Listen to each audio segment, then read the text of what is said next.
Greetings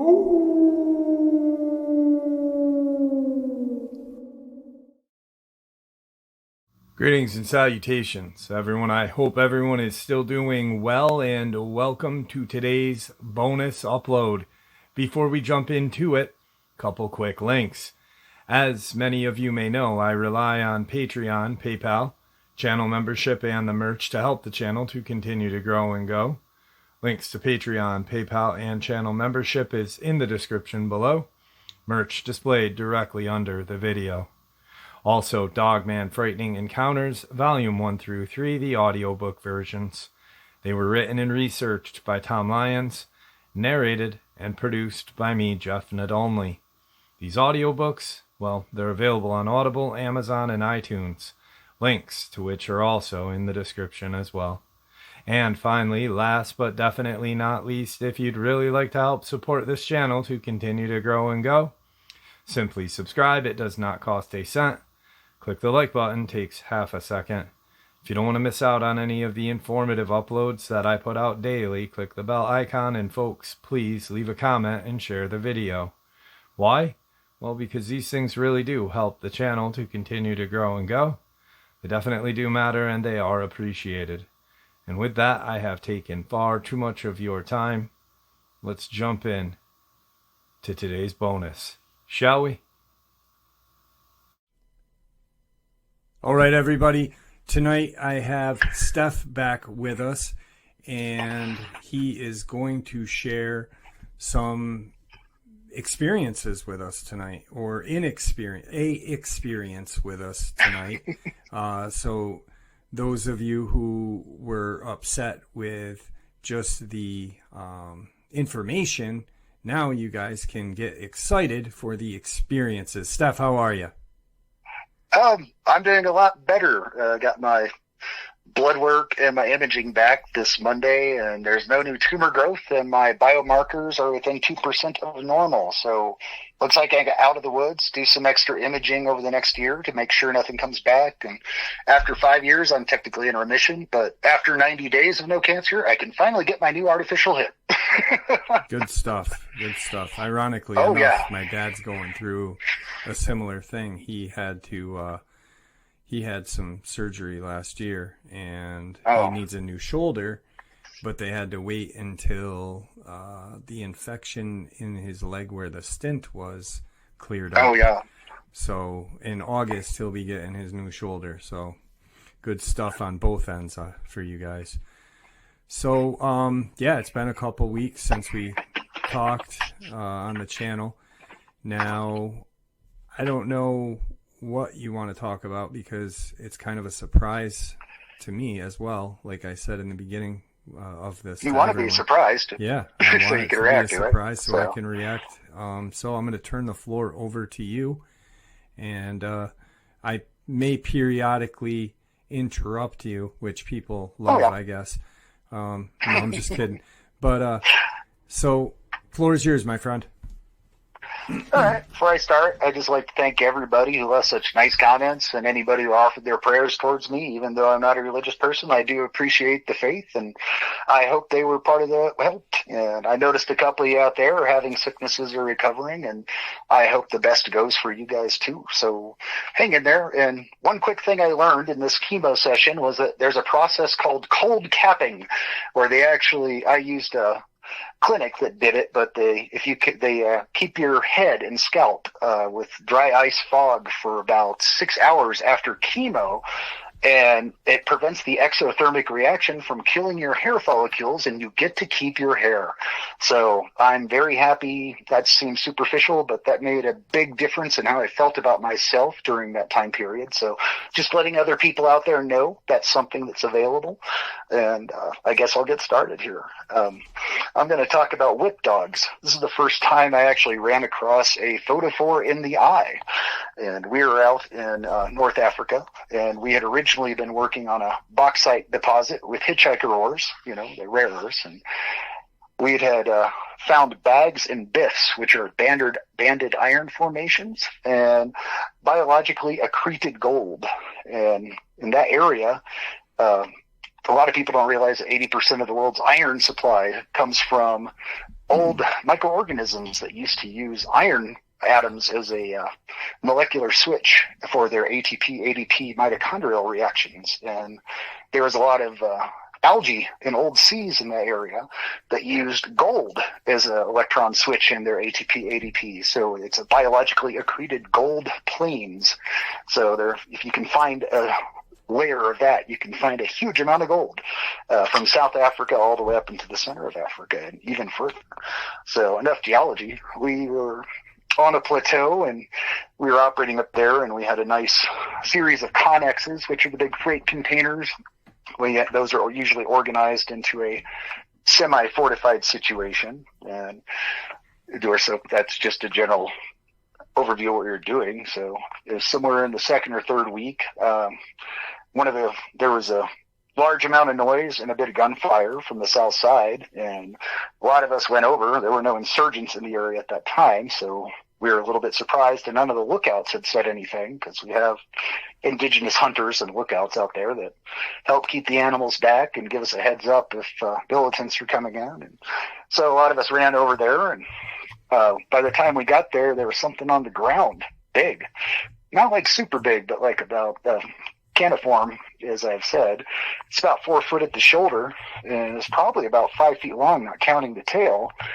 And it was just thrashing on the ground, and one of the guys was dragging one of the indigenous away from it, and that guy was bleeding pretty bad. And a couple other guys had got there before me, and they finished it off. But man, that thing was thrashing. It had taken a lot of rounds, and a lot of animals slump or run or do something, but man, it looked like a seizure. I don't know if you've ever seen an animal in extreme pain, or extremely aggressive. You know what I'm talking about? I do. I had a dog that had epilepsy, and he used to have seizures all the time. Okay, it kind of looked like a seizure, but I mean, this thing was obviously shot to hell and dead.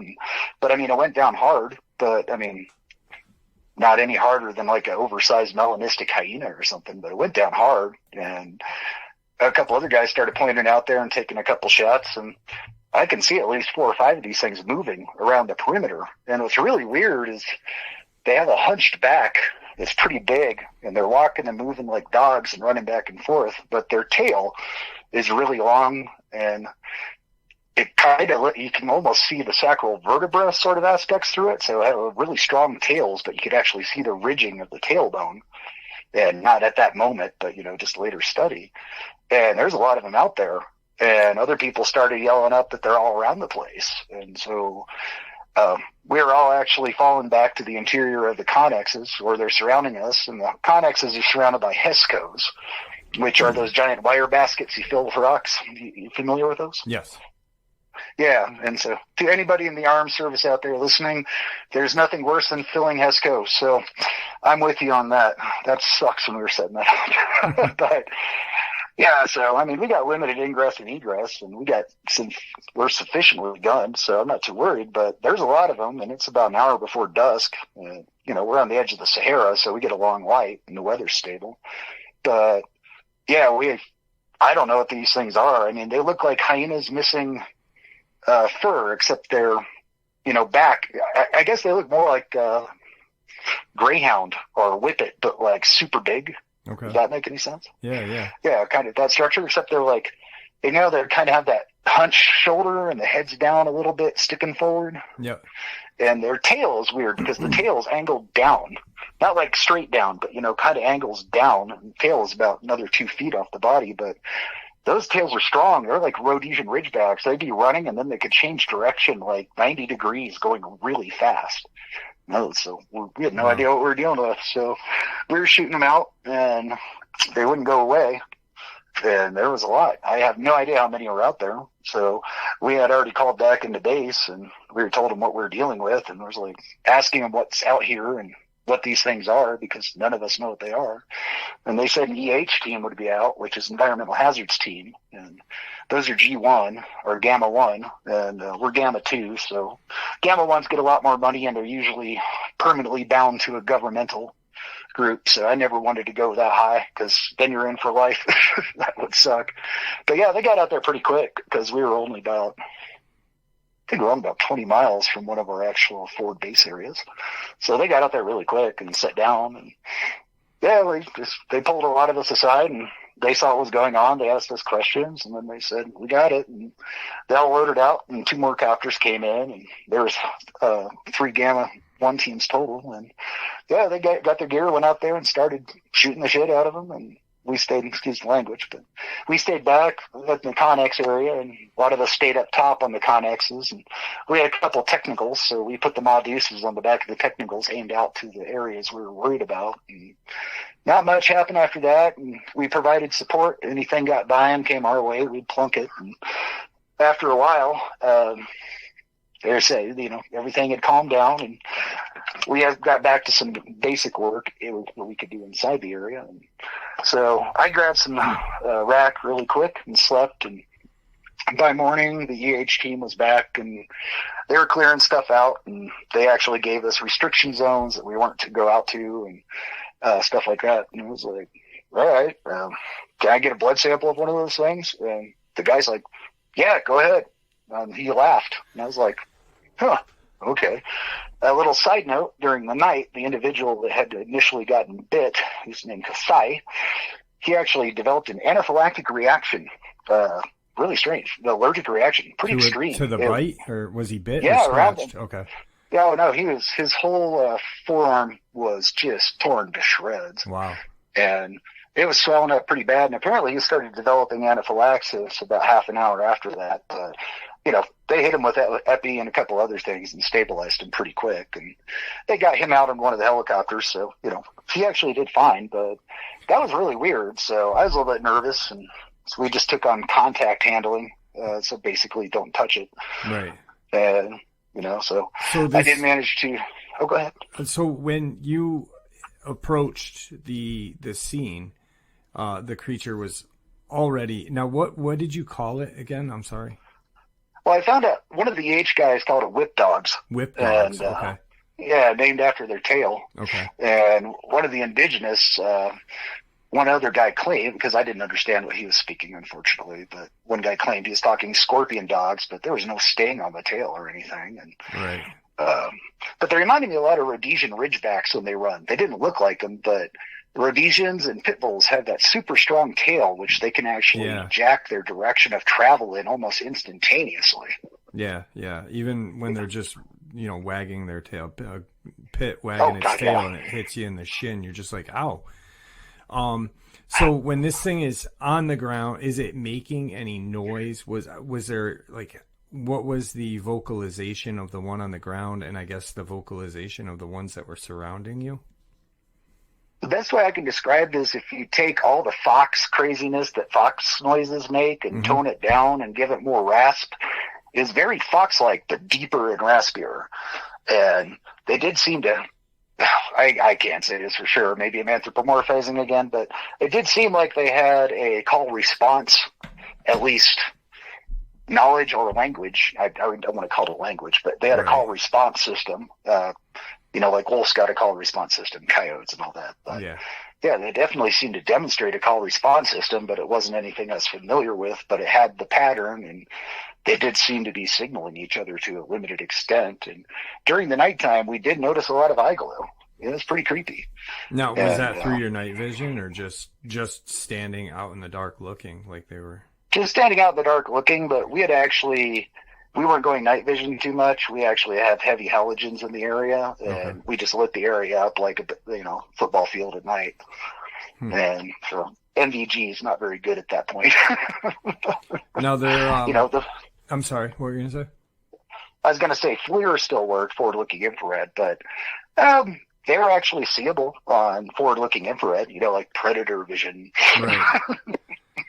Sorry, go ahead. So the creature that was dead, the one that did you get the blood sample from that one, or the one that the ones that the team had? Well, I couldn't rig anything for a blood sample, so I got a tissue sample and put it in one of the shielded containers for rare earth, rare earth vial, because they're mildly radioactive. So I figured that would hold it pretty well, and I got that. And I was surprised the guy let me do it. I mean, it's not like there was an EH team. While they deal with anything from predatory lions, hyena packs to backup for insurgent attacks, and they deal with high radioactive emission areas because sometimes we run across those, and they'll plot them all out so nobody gets into a bad area. And, they're kind of jack of all trades, and they're even more specialized than we are, but they're still a monster on the ground. Right. And so the mouth of this thing, what was that? Was it like a hyena, like a pit bull, like?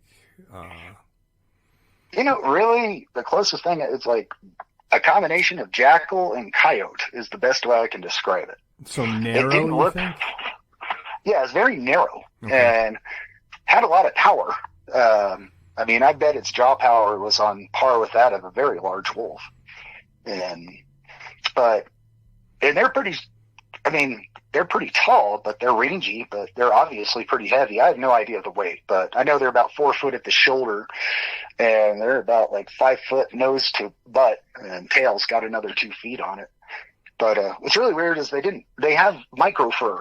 It was just like, you ever seen a dog that's like really old and just got a little bit of fur on it? Yeah.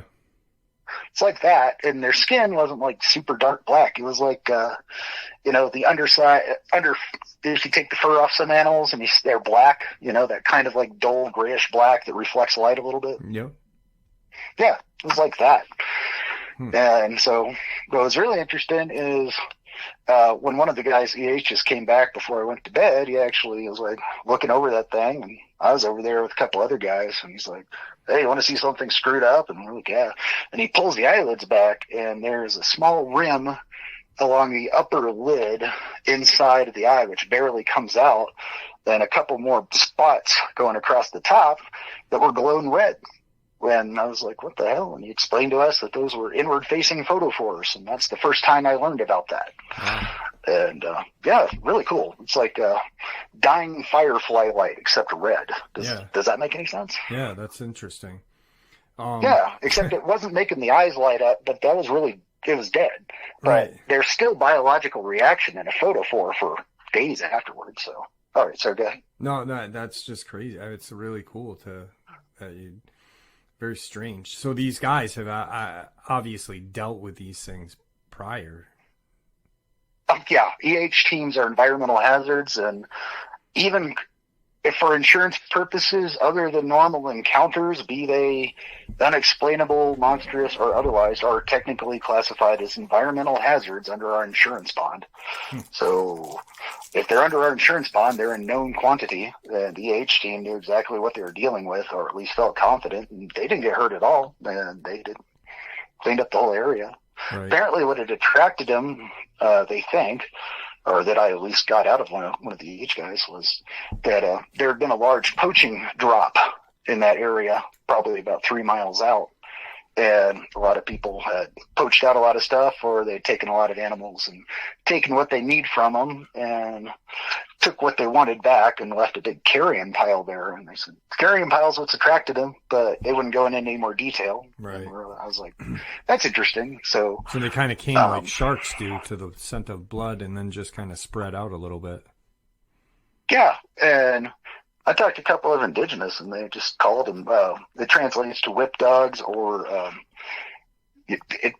they're just another one of the Jin with another name, Jin spirits, something or other dogs. That was going to be my next question, is what, if anything, did the indigenous, if you were able to speak to them, said about the thing, and if they were like cave dwelling, or, it's obvious you're kind of in the desert a little bit, so it's... Oh, yeah, we're in the northwest of Sudan. If you look on that on a map, it's your topo map's toilet paper once you get out of that area. It just doesn't matter. It's flat sand for way long time. Yeah. I don't know. There is an actual a closed drainage basin in that area, meaning like the Great Salt Lake is a closed drainage basin, is a good example. Nothing gets out underneath the sand, and there's a lot of halide deposits or salt deposits and different sort of seabed stones in some of that area. And if the water is not there, then, there was old water. So the limestone area and the halide deposits or salt deposits would have a whole bunch of caves in them just due to water from that, because there's an endorheic basin probably like about 8 miles from there. Right. So, And then one of the locals actually said, one of the locals pointed out something interesting, and I'm surprised none of us thought of this. He's like, yes, that's where Anubis came from. And I'm like, what? And he says, the legends of Anubis came from those damn things. They come out of the sand. They kill. And I'm like, okay. I feel like I'm in a bad movie here. But yeah, he's a good guy, but really old school. Yeah, I'm wondering if, I mean, the way you're describing it, Anubis really doesn't look like he's that hairy. And he does have kind of a jackalish looking face as well. None of these things had ears that popped up. It looked like they were permanently laid down, but I never saw an ear up, but they're always down, even when they're dead. So, but yeah, that's how I ran across my first knowledge of photophores in the eyes. Yeah, that's crazy. Yeah, a caniform. I love that. I love the terms you're using. Now, this was the first time you saw it when the local was attacked. Was it day, night? Was it dark out? It was about hour and a half, couple hours before sunset. Okay. Now the ones that you saw, the shadows are long. Right, the ones that you saw afterward, prior darkness, before the team came, were they running around, or were they just standing? How were they? What was like their kind of reaction to everything? Well, I can only say where I was at. Initially, it was like, because there's two people that had, because the guy had been freed from the creature, and one of the guys was just dragging him back really fast like a sack of potatoes, while the other two were training on him, and they shot it up pretty good. He was doing that whole seizure death thing, and then there's about 4 more out there directly, so we all sighted up on there and just took some shots, and quite a few of them, I'd probably say about half of them, 2 of them went right down, but they still did that seizure-y kind of fighting stuff trying to get up thing, and but I mean, they went down, probably only took 2 to 5 bullets a shot. And, I mean, still, it's unnerving, but this is actually probably about 10 years after my whole Canada incident, so I'm not super freaked out, and I've seen a lot of other weird stuff, but right. I mean, still, this is unpleasant, and we got other people around the connexes starting to light up other areas, so we definitely have too many out here, and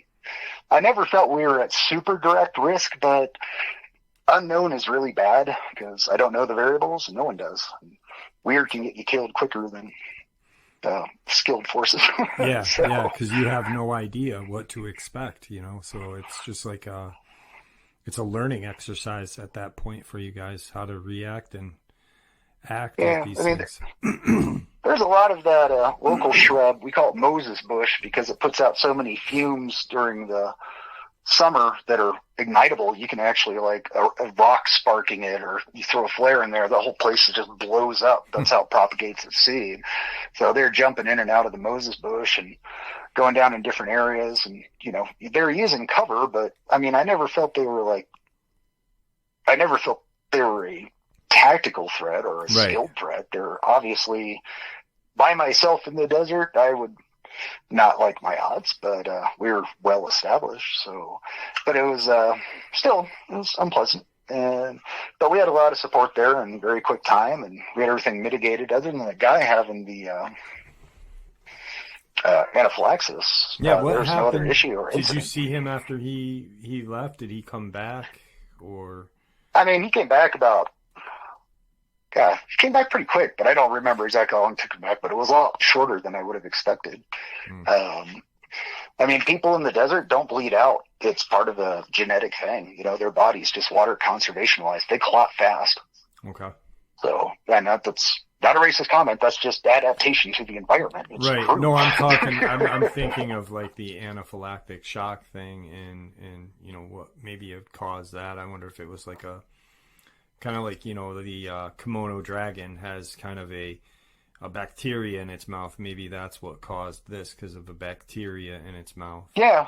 I looked at its mouth, and it was just like I said, kind of like a, coyote jackalish kind of mouth. I didn't see anything abnormal other than what it is. Right. I mean, I didn't see any specialized injectors, no dissociated lower jaw for allowing this or that. I mean, but yeah, it could be a natural bacteria or something like that. I've never heard of that in anything. I mean, if anybody out there actually has a cryptid encounter that resulted in anaphylactic shock or dermatitis, give Jeff a message. I would love to talk to you. 'Cause that's very interesting. You know, it's kind of weird to think, you know, maybe it's one of their tactics of hunting, bite quick or cause shock, and, you know, in case they get away, they will eventually find you.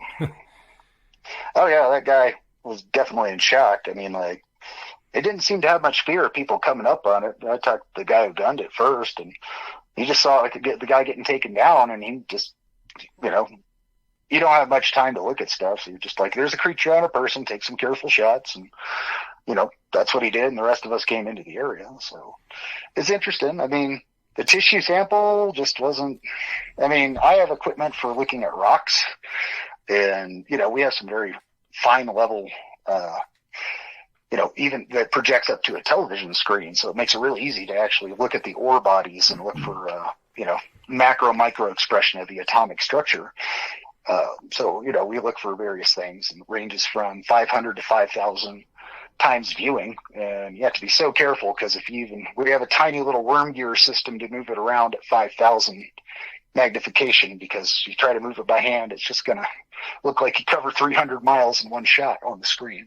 Yeah. But tried appropriating that for that, and I just treated it as hazmat, and I really couldn't get much data. It looked there's nothing abnormal like the one up in Canada. It looked like, it's a lot darker though. It looked like oxygen depleted blood. Okay. You know, like you know, arterial blood, God forbid you ever see it, is some bright neon red stuff. But our standard blood that we ooze out of our body when we get cut, or, you know, bad cut, you know, it's that kind of darker, oxygen depleted. Right.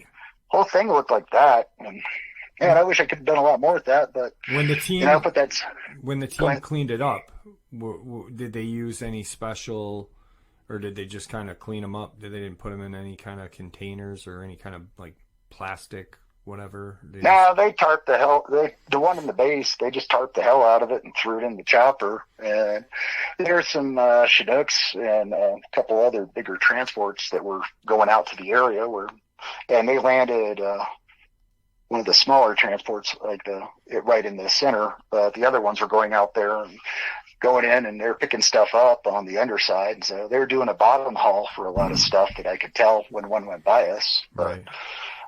Now, I know you said you didn't know the weight, but if you had to take a guess, what would you say weight would be if you had to guess? Yeah. And I hate giving subjective measurements, but I'd probably say around, I know, I'd probably say around like, the lightest it could possibly be would be 150, and I think the heaviest it could be is around 300. Okay. But in a caniform, hitting you that hard, that's pretty freaking scary. We got two guard dogs up here that are well trained, and they're 155 pounds, 153 and 155. They're two brothers out of a litter, and they're very fearsome. So if you kind of think of that, and these things were bigger than that, but once again, I don't know muscle density or skin or total bone weight. No, I mean, I had a Nikita that was 110 pounds, and she was a monster. And she just, you know, that she didn't look like 110 pounds. Well, not really, but did. But 350 pounds for, you know, anything is large, especially living in the desert too. I mean, that's a lot of food to consume to get to be that big. Yeah, and it just falls into the weirder cryptid family. I don't think their food and our food might be the same. But, but it's just, you know, its paws weren't abnormal. The paws were just giant caniform that, you know, and there was digigrade, so it definitely never went up on its back legs. You know, because the heel was elevated where a dog's would be, with the tarsal bones extending down to the toe, so it's walking just like a dog. But the fact that they can turn so quickly, and they really didn't seem to have that much muscle on the leg. I mean, like, their legs were about as thick as a starving person's arm over there. I mean, but obviously very strong, and they'd have to have a huge amount of tensile strength. The haunches were way over muscled, from the elbow and knee up were actually really thickly muscled, but the lower limbs almost look like they'd snap off, but obviously they're well designed. Yeah. Yeah. And I thought the paws would be bigger per ratio for dealing with sand, but they didn't look like sand paw construction. I mean, or snowshoe hair or any of that. Right. That's very strange. Just the whole, like, it is a cryptid. That's the thing. It is a cryptid. It's an unknown animal in a location that doesn't have that animal living there. I like the way the man said that's where Anubis came from. They come out of the sand, and like you had said with the mines, maybe they're just coming out of the mines, and the indigenous people are thinking, hey, these things are coming out of the sand, but yeah, they're coming out of the mines. The sand could blow over the wadis and the playas, the dried and wet lakes. And there's a lot of wadis out there, which are kind of like an oasis, down in the escarpments between it before you get out in the main desert. So, and so that's the first time I saw photophores. I like that guy. He's like, you guys want to see something neat? I was like, okay. He didn't have a hick accent, but he's still actually pretty funny. But yeah, it's like, so that's where I first became aware of photophores, and they obviously knew about them. Yeah, that's pretty amazing. I mean, I wonder how many times they had to deal with these things prior to. And they seem to be very good at dealing with them, or at least dealing with. There's a lot of stuff in Africa that's not reported. I mean, like, if they had first world luxuries like we do over here and time on our hands, I'm sure there would be channels that would put ours to shame. Yeah. I mean, you and I have talked about a couple of non-cryptid events over there that were pretty crazy. But in that location, what are the largest, minus these whip dogs, what are the largest predator in that location that you were at? For that one time, you know what I mean? Like, I'm not saying all the time that you were over there, but well, there's African dogs in that area, and I mean, like, they're spelled DHOLE. There's just a type of African dog, and there's some out in that area, even though they're quote supposed not to be. But they've been following the main road from Khartoum to El Fazer across Sudan, and then branching out. So, if there's civilization, you're going to get those dogs in the background. But they're not that big, those things are like. Nah, they're like 10-20% of the size of these things at the most. And everything else is pretty small out there. I mean, a weird, scary thing about the desert out there that people don't realize is that we poop and pee in buckets with cat litter and that weird gel that looks like hard pellets and expands into gel, because if you pee on the ground out there, you'll be surprised at how many things crawl out of the sand. Bugs and mosquitoes come out of nowhere. And if you poop on the sand, you're going to have like more life than you ever thought was possible for a desert to have, going for that one piece of poop. Wow. So we actually have a very closed system with that, because it's almost like a zombie movie. You leave a poop or water or pee on the ground and stuff just starts popping out of the desert that you didn't think was around. You're just like, oh, bad way to attract nasty things. Yeah, definitely. Definitely not good. Imagine. I don't know. I just got bad dreams taking a poop in the desert and falling down or something. not a good time. It's a little bit weird coming back to civilization. You forget there's a toilet and you don't want to pee. So where's the bucket? And you're like, I'm in real world now. I got to find a bathroom. yeah. So these things, I don't mean to keep.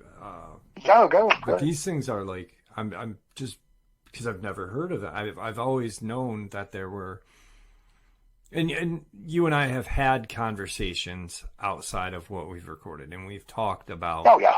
We've talked about portal. We've talked about different things that cryptids could evolve from or come from, and I've been thinking a lot about portals for certain cryptids that really we don't hear about or that don't fit the norm. And these things are very large for that area. It's almost like you explained, desert animals aren't big because for the simple fact that you're in a desert. Yeah. And how their paws were not meant for running on sand, but they were very adapted to running on sand, or, you know, like in front of you. They weren't having a hard time running. Yeah, we are a combination of hard pack and sand, you know, kind of like, I don't know, the edge of the sand dunes out there in Colorado. You kind of got that mix of the desert and the sand, so it's more like that. So I'm wondering maybe if there is a portal out in there somewhere. You know, it could be maybe these things are coming from there. Who knows? And yeah, and we talked about it could be bosonic matter actually converting to fermionic matter, which is actually doable. You know, we've talked about the science behind that, and to me that'd make a lot more sense. But yeah, that's a whole different subject, and I have no idea how to talk about that one in a way that would be palatable. But maybe that's something in the future we can talk about. Definitely, maybe. But wow, I'll believe portals before aliens, and I know a lot of people think I'm crazy, but, you know, it just makes no sense to me. Well, I don't know. I've thought about it, and I'm on board, but now that the more I talk about this Dulce thing, I'm kind of more on board with the portals and outer space, but maybe there's a portal that leads to outer space. Who knows? Yeah. You know, so. But I agree with you. I listened to your Dulce stuff, actually. I'd never heard of that stuff before. So apparently that's really well known. It's kind of funny. I knew the son of one of the people who worked on Gas Buggy. He was actually a contractor over there. He's based out of Khartoum.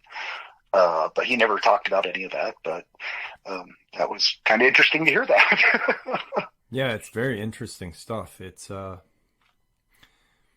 strange. I mean, like when I was his dad died of like 12 types of cancer. Oh, sorry. His dad died of like 12 types of cancer. So would that that's be? Why. Actually, I don't think he'd appreciate that. But okay.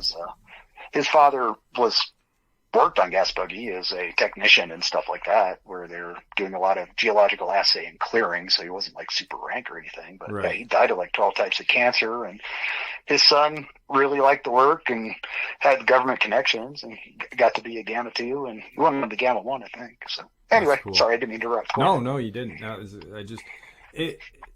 Strange that when I was doing tonight's upload and,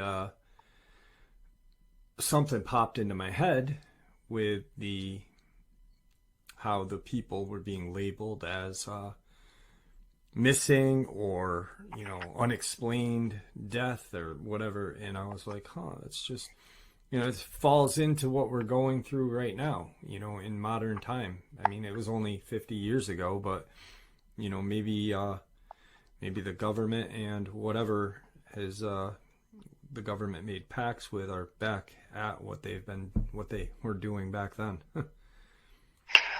Could be. I mean, I've got a personal prediction that, you know, we've gone through the Bigfoot phase and we're in the middle of the Dogman phase. I think pretty soon in the next 5 to 10 years, it's going to be predominantly pull-offs or whatever they decide to call them at that time is going to kind of come into the new eyeball and wavelength of everybody talking about it. But that's just how I feel it's going to happen with that. And I think the pull-off fits into the kind of reptilian, and I know you hate the word, but alien, and I only use alien as like not from outer space, but fine. Alien to what we are used to. You know, then that really, they're fascinating too, because we know nothing about them. So. And I've listened to a lot of your stuff in a couple other places, and it really does seem like the caniforms are demonstrating a lot of the pull-offs abilities too. The van der Waal forces to go up and down, and the ability to camouflage out, probably using the same chromatophore photophore system. It's just almost like there's a spectrum of manifestation or existence in cryptids, you know, just ranging from, you know, like a dial across the way, and they just seem to be, every point of the dial seems to be a manifestation sharing different traits. It's pretty fascinating. Yeah, it's I can honestly say there is not a day that I am not shocked or not fascinated, I guess, is the thing. I'm just always kind of something. I get a subscriber email and it just hey, this might not be interesting to you, but then I'm like, holy, how are they thinking this is not interesting? Like, it's a very strange world we live in, and you gotta appreciate it, though. Yeah, I mean, I like sharing the information because it's not whether people believe it or not. It's more of, if you hear what I'm talking about and there's some minor explanations for you, it might help you put together something that no one has thought about, or at least further a whole bunch of knowledge, or at least take the mystery and terror out of everything. But I mean, I hope people utilize the knowledge for their own application. So not just entertainment. Yes. Yeah, that's definitely true. Well, it was awesome having you on, and sharing the whip dog.